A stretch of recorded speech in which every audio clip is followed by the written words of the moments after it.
মন থেকে চাইলে দয়াল সব আশা পূরণ করেন। আমার স্বামী তো দীক্ষা নিতে চাইছিল না। তার সৎসঙ্গের মানুষের চালচলন তার ভালো লাগছিল না। আমি অনেকবার বলেছি, আমার ঘরে প্রচুর দীক্ষা হয়েছে, প্রত্যেক মাসে দীক্ষা হতো, মানে দীক্ষা লেগেই থাকতো। ও যাজন করতো দীক্ষা দিত, কিন্তু ও দীক্ষা নিতে চাইতো না। বলতো মানে মানুষের চালচলন ঠিক নাই, ওই সব মানুষের কাছে দীক্ষা নেব না, এরকম একটা তার ভালো লাগতো না। যাই হোক, মানুষগুলিকে দেখে তো আমি তো অপেক্ষায় থাকতাম, ঠাকুরের কাছে কাঁদতাম যে ঠাকুর, আমি তোমার চরণাশ্রিত হতে পেরেছি, আমার জীবন ধন্য হয়েছে, আমার ছেলেকে দিয়েছি, কিন্তু ওর কি দীক্ষা হবে না? আমি সেই দিনের অপেক্ষায় ছিলাম। যাই হোক, সেরকমই একটা দিন এলো। আমাদের জমি কিনতে এলেন কলকাতার এক দাদা। তিনি দালালের মারফতে জমি সব ফাইনাল হয়ে গেল। তিনি যখন অ্যাডভান্স দিতে আসবেন, সেদিন আমার বাড়ি এলেন।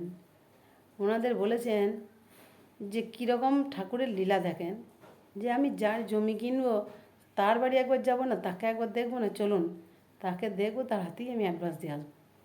তো তিনি যখন এসছেন, তখন আমার বাড়িতে উপযোজনা কেন্দ্রের পোস্টার দেখে তিনি বললেন, আপনারা দাঁড়ান, আমি যাব আগে। দাদারা বললেন, আপনি চেনেন? বললেন, না আমি চিনি না, কিন্তু আমি যাব আগে। আমি ওনাদের কোনো দিন দেখি নাই, কিন্তু আমার পরিচিত, আমি যাব। তখন বলছে, না না না, ঢুকতে দেবে না, আপনি আমরা আমরা চিনি, আমরা যাই। তারপর আমি বলছি, আরে আপনার দাঁড়ান না একটু, তারপর আমি যাই।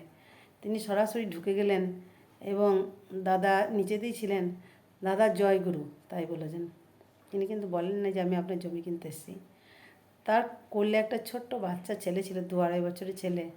সেই ছেলেটা, ফুটফুটে সুন্দর ছেলেটা, যখন আমার স্বামীকে জয়গুরু দিয়েছে, তখন তার মন গলে গিয়েছে।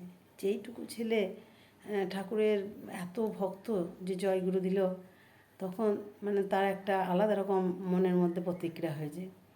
তাদেরকে আদর যত্ন করে বসতে দিয়েছেন। তারপর আমাকে ডাকতে, দেখো সে কে এসছে। আমি তখন পুজো করছিলাম। তাড়াতাড়ি এসো, দেখো কে এসছে। পুজো টুজো সেরে তারপরে আমি প্রসাদ নিয়েই গেলাম। তখন দেখছি ওই দাদারা, তারপরে পরিচয় হলো।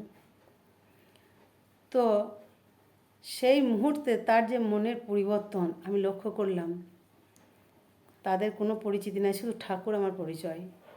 তিনি সেই পরিচিতি মানুষটা, যে মানে ঠাকুরের পরিচয় পরিচিত হলো, তাকে তিনি আপন করে পেয়ে গেলেন। তার মানে কথাবার্তার চালচলন দাদার খুবই ভালো, এবং সেই বাচ্চাটি যে তার মন জয় করেছে, কথা আমার কাছে স্বীকার করলো, এবং সে মনে মনে একদম প্রস্তুত হয়েই গেল দীক্ষা নেবার জন্য, কিন্তু আমাকে কিছু বলেনি। তাই সেই দাদাকে বললাম, দাদা পরে জানতে পারলেন যে দাদা দীক্ষা নেয়নি, আমি আর ছেলে নিয়েছি, আমি সুস্থ নিয়েছি, ছেলে দীক্ষিত, আর দাদার এখনও দীক্ষা হয়নি। আমি সব তাকে বৃত্তান্ত বললাম যে দাদা এই ব্যাপার, দেখেন আপনি যদি পারেন তাহলে আমার মনে হয় দীক্ষা হয়ে যাবে। বললেন, আচ্ছা দিদি, আমি চেষ্টা করব, আপনার কোনো চিন্তা নাই, কি করতে হবে শুধু আমাকে বলে দিয়েন, কেন দাদার মনের কথা তো আমি জানি না। আমি তাকে সব কিছুই বললাম। তিনি বললেন, ঠিক আছে, আমি আপ্রাণ চেষ্টা করব।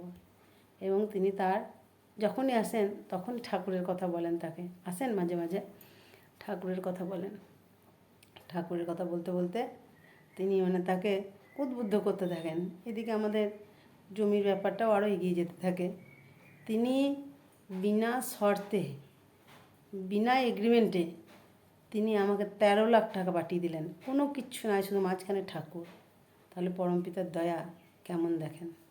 তা সে ঠাকুরকে মাঝে রেখে অলৌকিকভাবে তার দীক্ষা হলো। এই কথাটা আবার পরে আসছি, নাহলে ভিডিওটা অনেক বড় হয়ে যাবে। জয় গুরু।